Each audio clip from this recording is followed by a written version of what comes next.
Hello and welcome to My Retro Watches.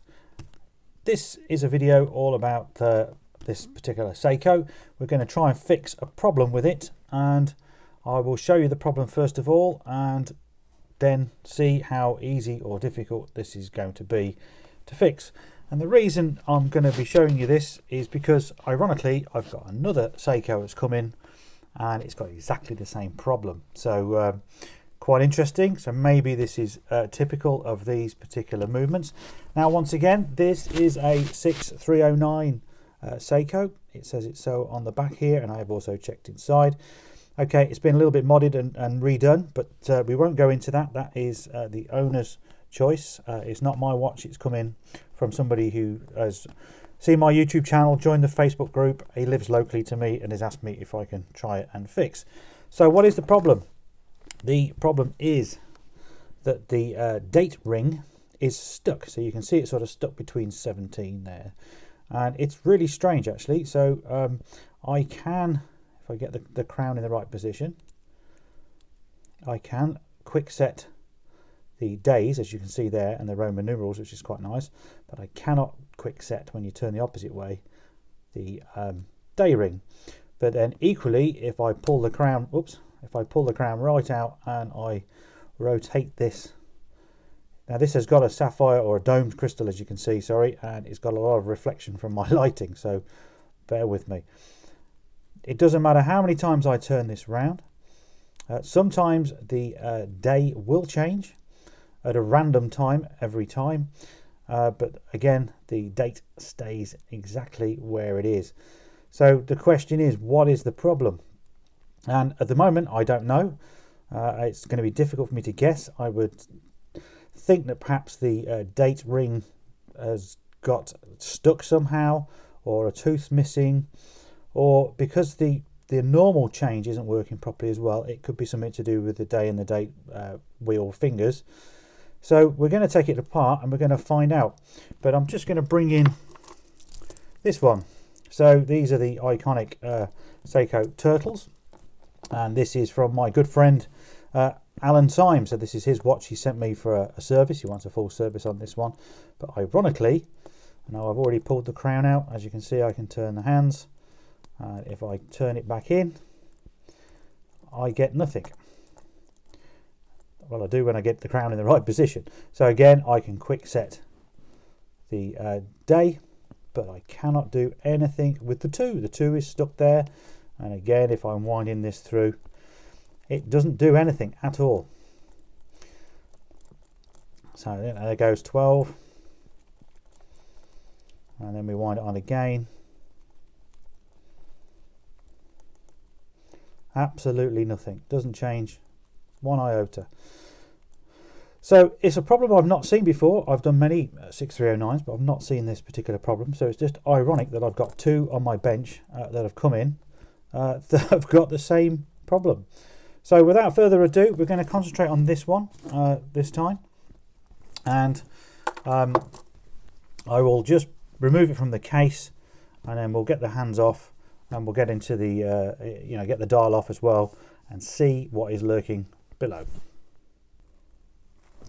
Okay, so the movement's out, and interestingly enough, here's the back of the case, and it has a movement ring that holds it in place as well, but it also had this, which is a rather strange piece of wire that's been bent, and that was between the movement ring, between the movement in the case to hold the movement in place.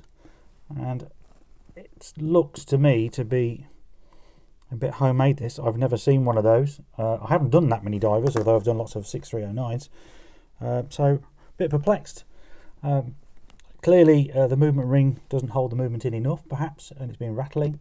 We'll see. If any of you guys have seen this before, obviously let me know in the comments below. So right, we've got this set up to remove the hands, and I will just do that now.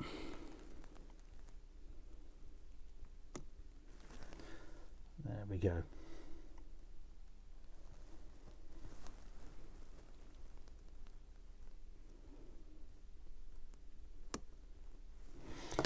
Okay, it always gets in the way of this last one, so I'll just use my my hand lever somewhere, so I'll just cut to that, get those out, and we'll take the dial off. Okay, that hand proved to be pretty tricky. They are aftermarket hands, and I've never had good experiences with aftermarket hands. It's always a bit difficult to either get on or even get off, but hey ho. Right, to remove the dial, we just need to look for the dial screws, which are here, and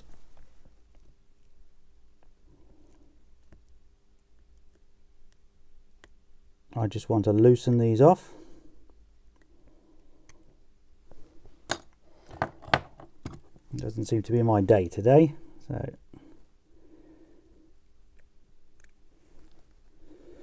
that's one.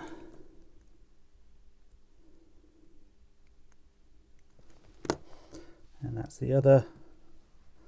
And the dial is now off and put to one side, and I'll just put the movement now into a movement holder and we can have a quick look. So visually straight away looks okay, looks like it's on. It's a little bit raised there, but that's nothing unusual. So we'll remove the C-clip, get the day wheel off and see what's lurking below. And typical, this is the next problem. So whoever has been in here before has put the C-ring on the wrong way around. Now if you watched my other video the other day of the rebuild of the calendar on a Seiko 6309, this is what I was telling people not to do. So let's trying to get focus for you. This has got a chamfer around the edge, and that is supposed to be facing down so you can actually get a screwdriver under and pry it up. So to put it down the opposite way means getting it off, it's going to be really difficult. So I'm going to have to do this off camera because I need to get my eyes close onto the work, because the last thing I want to do is damage anything. But essentially I've got to try and persuade that with my smallest screwdriver to lever up. So the next shot should be with that removed safely. Okay, so there was a few minutes of torture, but the C-clip is finally off, and now we're in a position to take the disc off and have a quick inspection. So what I'm looking at here, let's just find something to use as a pointer. So I'm just looking at this first of all, which is the standard setting. I should be clicking on the day ring here, and then I'm looking over here at what is going on with the mechanism.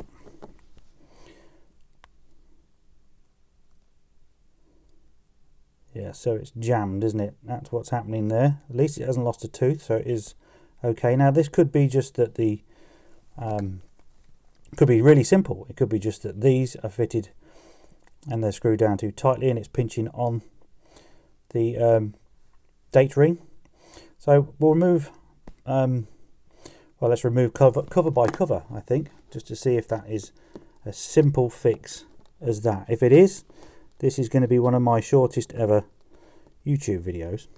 However, the aim of this video really is just in case anybody out there in the world who has got a 6309 is having the same problem, because then you can see what it is and how easy or difficult the repair is going to be to do. And the movement holder is not playing ball with me, and neither is my eyesight today. So we are just going to release that screw there, the first one.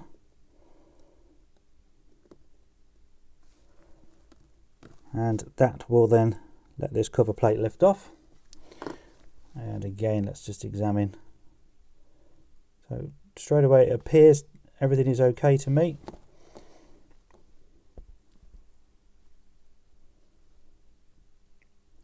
But we're still jammed, as you can see.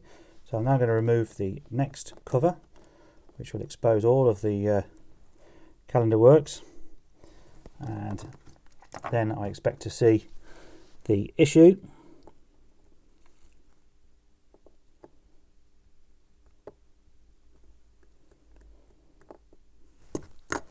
So it's just 3 little screws, and they are little screws, Even under magnification these things look small.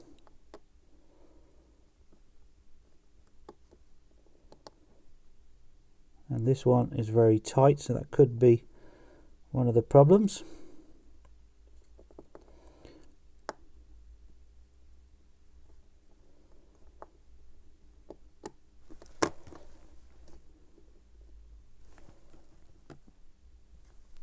So that's two out, so it's just trying to get this tight one now, and the movement's wanting to come out of the holder.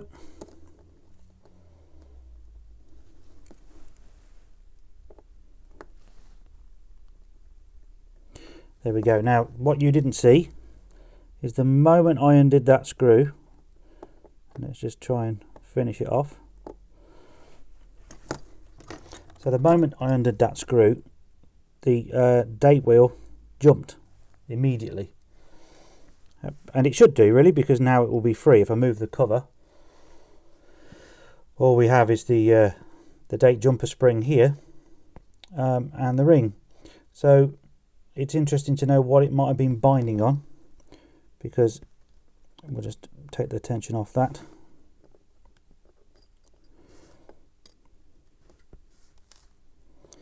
And we'll remove that as well while we're at it. So visually the ring, it was stuck at 17, wasn't it? So the ring is intact, nothing wrong with that, and everything else appears to me to be okay. Again, I can see here what appears to be fingerprints. So it could be that Aaron, the owner, has been in here and had a little look around, or somebody else has been in. Clearly, because it's been modded, I'm not too sure whether he's modded it, so I don't want to cast any dispersions. You know, something's gone wrong, but it looks like it could have been a really straightforward. They just haven't installed it correctly to start with. So the reinstallation, which is all we can do right now, is just put it back on and see if we can get it to work, is just reverse what we've just done. So as I've shown in previous videos, this is the date jumper, and that sits on a little post there, and we put it under a bit of tension by removing this bit into there like so. Just try and get that in the middle of the screen for you. We bring in the day wheel, and I've got to line it up, and I've got to move that jumper spring so it's then, as you can probably see there, it's sort of in between the teeth, so it's kind of lined up, and then all we've got to do is put the guard back on.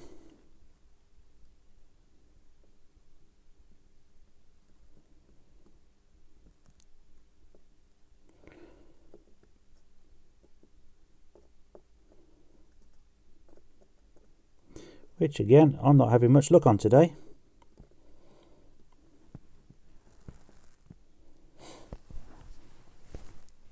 So I'm going to put these screws in and things, so I might just do a little time lapse for you, so you can see those going in, and we'll then test it and see if it's going to work.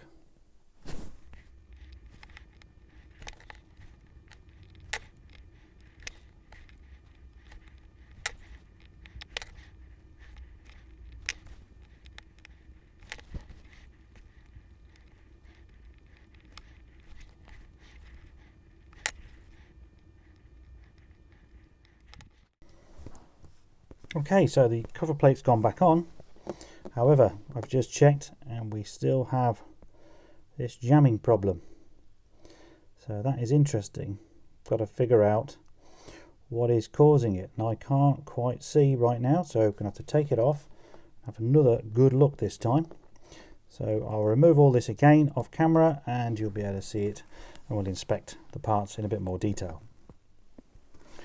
Okay, I've removed the cover again, and I've also changed back to my other movement holder because I prefer this one now. It holds the movement a hell of a lot better. And I've had a little look myself to try and figure out what it is, and it's still a bit of a mystery. I can only really put it down to the date wheel itself right now, so I can't really show you. If I can try and do it manually, it's quite difficult because the jumper likes to come out, and all goes well for a little while, and then there we go. So right now I'm trying to put some force on. Excuse the state of my finger cuts. They're not actually dirty, funny enough. They are. It's just the way my skin comes through them. So that's gripping, and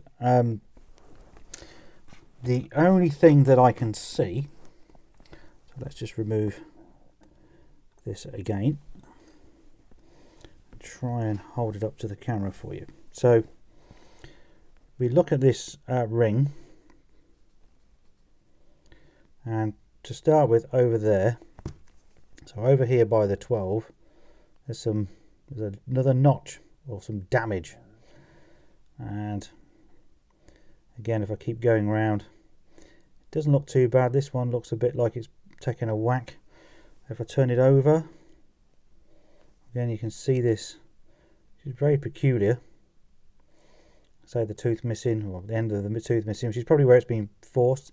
Funny enough, there's one over there as well. Now, this silver one has come from another 6309 out of my spares, and for reference, that has got no problems. So I can't see anything wrong with the teeth. It doesn't seem to have those notches. So I'm going to fit this into that, and we'll see if this fixes the problem, because that could be what it is. The teeth are damaged. Now, Aaron has given me a donor, and the donor is a white ring in there. But rather than dismantle that right now, I'm just going to quickly fit this for this video and see if it works. So by the power of editing and magic, the next you'll see is this fitted.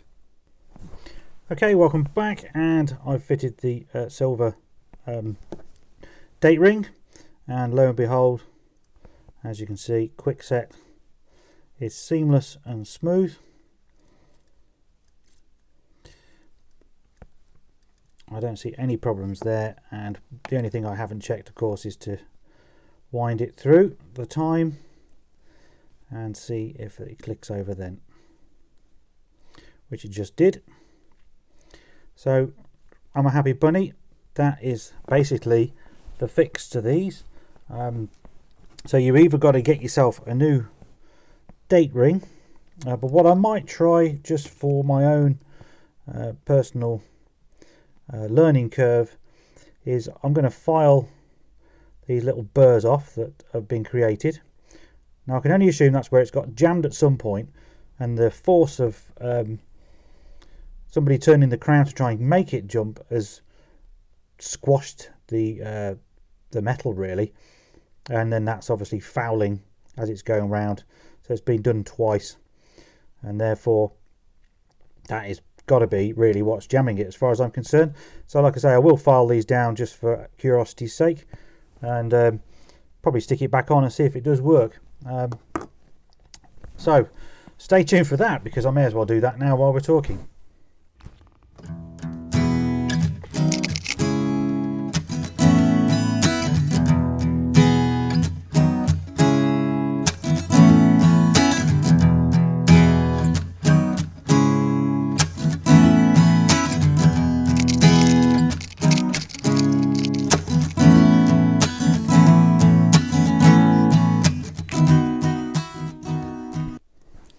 Okay, as you saw, I filed them, albeit a bit crudely, but I filed them nevertheless. I've fitted it, I've turned it, and it hasn't worked.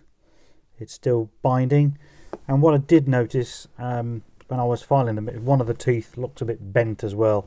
So it could well be that it's that one that's causing grief. So as far as I'm concerned, that date ring there is finished. There's no point in continuing trying to repair that unless you had no other choice, because you didn't have any spares. So for now, I'm going to remove that, either fit the silver one, or I'll fit the donor one that Aaron sent me, and rebuild the watch and just show you the end result. Right, I've rebuilt the watch. I put the date ring back on, or the donor one should I say, and it all seems to be working okay now. So I need to fit the hands. Now you might hear some noise in the background, I'm not sure, but I'm in my garage basically where I do my work. It's a big flat roof attached to my house, and it suddenly decided to pour down with rain. So if you can hear that, there we go, that's all it is. So I thought just before I rebuild that I'd show you how to put the hands back on so the day and the date will change at 12. It's really a simple thing. All you want to do is take the watch, and we need to wind the handle or the crown until we get the 11 at this point. The disc, it says 11, to start to change. So it's just starting to move now. A little bit more. Right, it's changed over, but that's no worry. So bring in the hour hand.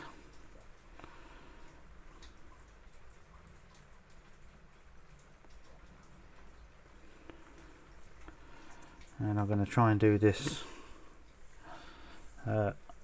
on camera. It's quite difficult because normally I like to get my eyes really close to it.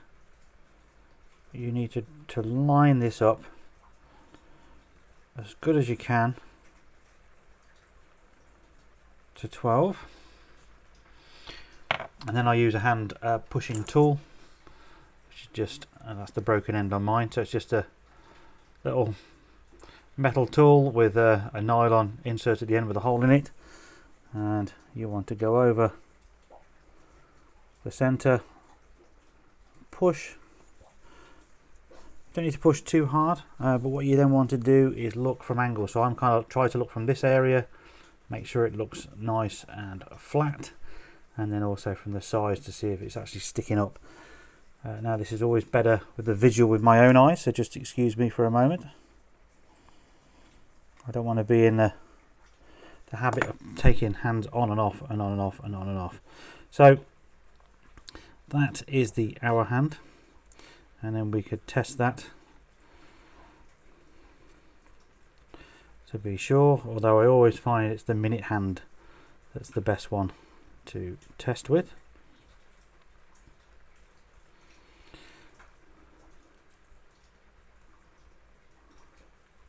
So there we are at 12. It's not quite changed over. However, we'll put the minute hand on and see if that makes any difference, because these things are quite sensitive. And again, these are aftermarket hands. Now, no disrespect to Aaron, that's perfectly acceptable, but just I've had bad experiences with these. Sometimes they're, like I say, too loose or too tight. However, they have been on the watch, so you could argue that they are okay. Now what I'm trying to do there is just get it centralized a little bit on the post so that I can still manipulate it. I didn't realise I was off camera there so much. And then the same applies. So a little bit of pressure. Again, bring it up, see if it looks okay, and then see if it's touching. Now it's very difficult to tell here right now. I would say that these possibly are. And then sometimes what you have to do is just get the pusher in, and I sort of put a bit more pressure on the heel, which lifts it up. And again, this is something I need my eyesight. So there you can see just that the minute hand does look like it's at an angle now. And the best way really is not to do it on camera, but of course to hold it up to a light, which is what I'm going to do now. And once I do that, I realise there's acres of room. So with the minute hand on, we can again check the workings, and then it will give us a more accurate reading now of when the day and date are going to change. So here we go. Typically we're on 13, which is bad luck. So hopefully it's not going to be bad luck, and these will change at a reasonable setting. So we're at 12. And as you can see, this is no good at all. We are miles out. Absolutely miles out there. So there is something not quite right. So I stripped the movement down yet again, and I've been looking for the problem. It could only lead me to this particular part, really. It's very unusual to see the hands not change at 12 when you set them at that. For them to change after 12, like really far afterwards. And then as I kept on winding it off camera, it got worse and worse to the point that it was then changing at like 5 o'clock. So it's really strange. Now, what you're looking at here is the date wheel finger. So this drives off the main train of wheels for the time, i.e. the minute wheel and the hour wheel. And the bit that I'm going to try and highlight here, this end here, is what they call the finger. So that's elongated, and as it's passing the date disc, that catches on the teeth of the date disc and clicks it over to the next one. And at first glance, this looks okay, apart from some strange scouring it's got just above it. And I thought, well, okay, that's, you know, I've never really paid too much attention to these things before, so I thought it didn't look too bad. But then I went and dived through all my parts to see if I could find a donor. I'll just move that out of the way. And then we bring in this one. Now, excuse the fact that it's a bit dirty, because this is off Aaron's donor watch that he sent me also. Now, I don't think, unfortunately, I can get them both, or can I get them both in the same shot? Maybe if I try to rotate this one to give you a better understanding. So only just, but you can tell by the sort of the whitish one, or the dirty one this side, that looks a lot longer and less damaged than this particular one. This, to me, has had the end cut off compared to that one. Let's move it back into shot properly now. So I'm going to guess that there's wear on that. So once again, I'm going to clean this part now and then rebuild it yet again and see if that solves the problem. Right, we're back on the bench. I've changed that little nylon part, and the moment of truth, really, I've wound it ready to change from the setting, and you will see here that I've got it pretty accurate. We're changing what, a minute past 12, 2 minutes past 12,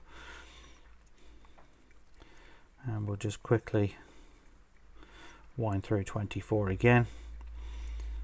And as long as it keeps doing it there, then obviously it's fixed. I'm pretty sure that that's all the problem was. It was just that that finger had lost the corner and it wasn't engaging enough on the disc. So 2 fixes on this watch. The finger one being a surprise, really. Wasn't expecting that one. However, you could argue that it's probably caused by the same problem. So that date wheel getting jammed up and possibly over forcing on the crown to try and change it squashed the ring, as you saw, but clearly it's caused some damage to the date wheel finger as well. So there we have it. That is this watch, as far as I'm concerned, repaired. I'm going to put it back in the case now. You can see it back in the case with the bracelet on, and then we'll conclude the video. Okay, here we are, the finished watch back in its rightful place in its case. Now, sorry about the reflection, but of course this dome crystal plays havoc with the light in here. So it's ticking away just nice. Everything's running as it should. So what have we actually learnt from this exercise? Well, I'll tell you what we've learnt, and that is that if the day date says 13 when you're winding the hands, expect trouble. I'm not normally superstitious, far from it in fact, but I predicted that 13 might cause me hassle, and it really did, because nothing worked from that point onwards. Putting that aside, what I have really learned, or what we should take away from this, is to inspect the parts, and inspect the parts fully before you do anything. If you remember, all I've done is I've taken off the date ring, thought it was jammed, put it back on, it wasn't, then took it off again, realised that the teeth were broken or damaged, tried to fix that, put it back on, didn't work, had to take it back off again because the date wheel finger was also badly worn. And I could have found all these things out should I have just stripped it down and examined everything right from the start.